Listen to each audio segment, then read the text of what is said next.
be silent. No, we won't be silent. No, we won't be silent anymore. Good morning, everyone. All right. It's good to see all of you here today on this chilly March Saturday weekend. It's so beautiful to see all of your faces. We're singing together, we're marching together. Let's just clap our hands for just each other being here together today. Y'all can clap better than that. Let's clap our hands together this morning. Amen. It is a tremendous honor to be with all of you today. My name is Reverend Darrell Hamilton. I serve as executive pastor at the First Baptist Church in Jamaica Plain. And I want to acknowledge just all of you here today. I want to acknowledge all of our impacted people here today. I want to acknowledge our organizers here today. Everybody who has put in their time and their energy and their talents to make today happen. We are here grounded with people all over the nation today. And so as we look around, we are a much bigger force than what we can even see in this moment right now. Yes, today. sir. So let's clap for that, everybody. Let's join our hands with the people gathered all over this nation right now. And I want to say that it is also an honor to be here because I was here back in 2018 when the Poor People's Campaign, the National Call for Moral Revival, first came with the spirit of 140 million poor and low wealth people to the state houses across this nation. Where moral allies from over 30 states joined together to take action through 40 days of nonviolent moral fusion, direct action around systemic injustices of racism, poverty, and ecological devastation.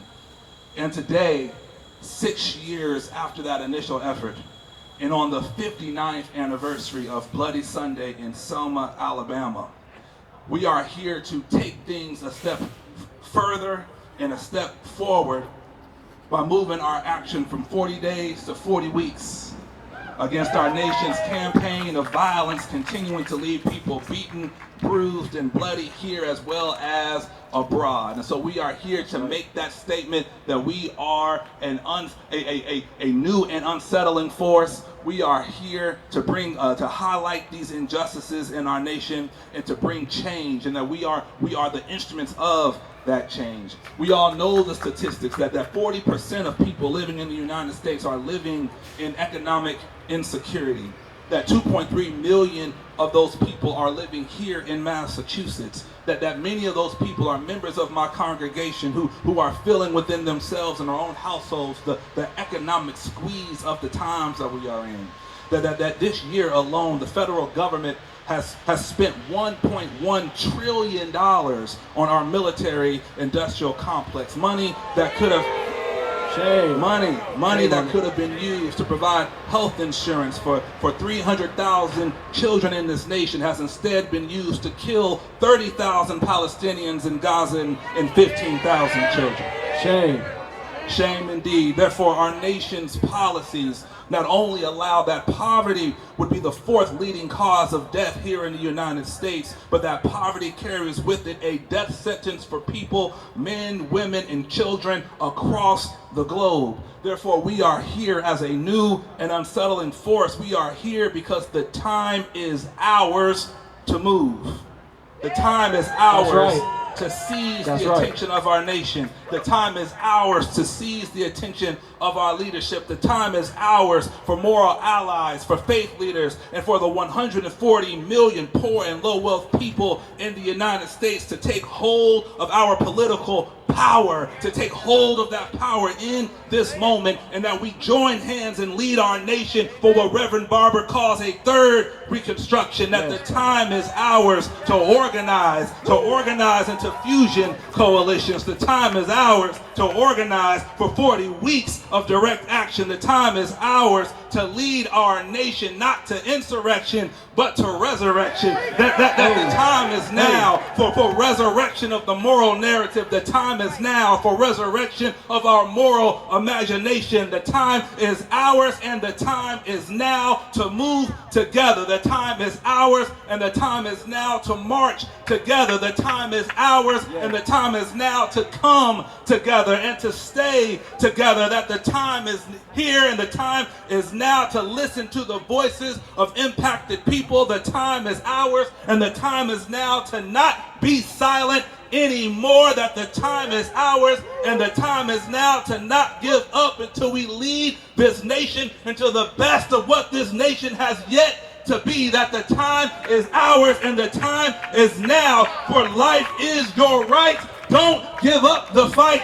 Get up, stand up for your right. Life is your right. Don't give up the fight. The time is ours, and the time is now.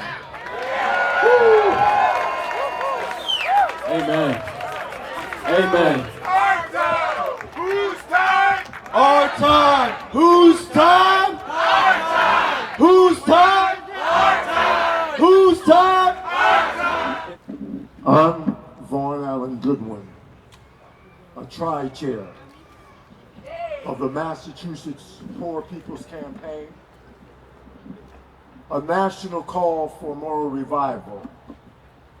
And today we are here, gathered here in Massachusetts, along with 32 other states and DC, all across the country, from our mass poor peoples and low-wage workers simultaneously at state houses and assemblies. We will not accept poverty as the fourth leading cause of death anymore. We will not accept. That's right. The poverty that we are dealing with is abolishable and unnecessary. That's right.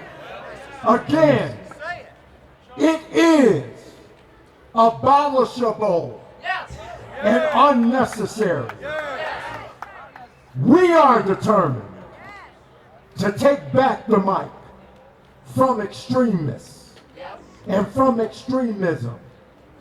And we are here to raise our voices and register and cast our votes as demands and wake up the sleeping giant. Again, wake up the sleeping giant. The sleeping giant. Can I get that horn one more time? Wake up! Wake up! The sleeping giant. The sleeping giant. In order to do this, we need you to mobilize. We need to educate. And we need to register and cast our votes and demands as we wake up this giant. Especially those 15 million infrequent poor, low-wage voters who have not voted in past elections. It's time to wake up this sleeping giant, who make up more than 30% of the electorate nationwide, all over the country. It's just 20 to 30% of the poor and low-wage and frequency voters. If they were moved, they could change the election outcomes and political outcomes in this nation. In many places, it is less than that. It is 10%. And so I say to you, on this anniversary weekend of Bloody Sunday and the Selma to Montgomery March, and just a few days before the State of the Union and Super Tuesday, we are saying from state houses all over the nation, we won't be silent or ignored anymore. That's right. The number one reason poor and low-wage workers don't vote is because nobody talks to us. Nobody hears us. No one includes us. Our issues are not a part of the public and political debates. There are over 135 million poor and low-wage workers, low-income people. This nation and over 52 million low-wage workers who make up less than a living wage in their state less than $15 an hour. So we want to say here today that we will not be silent anymore. Are we going to be silent? No! Are we going to be silent? No! Are we going to be silent? No! Sabina, are we going to be silent? No! Let's tell them. Come on. Woo! Fight poverty?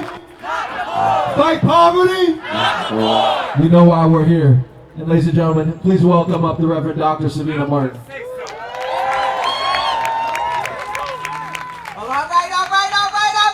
we ready?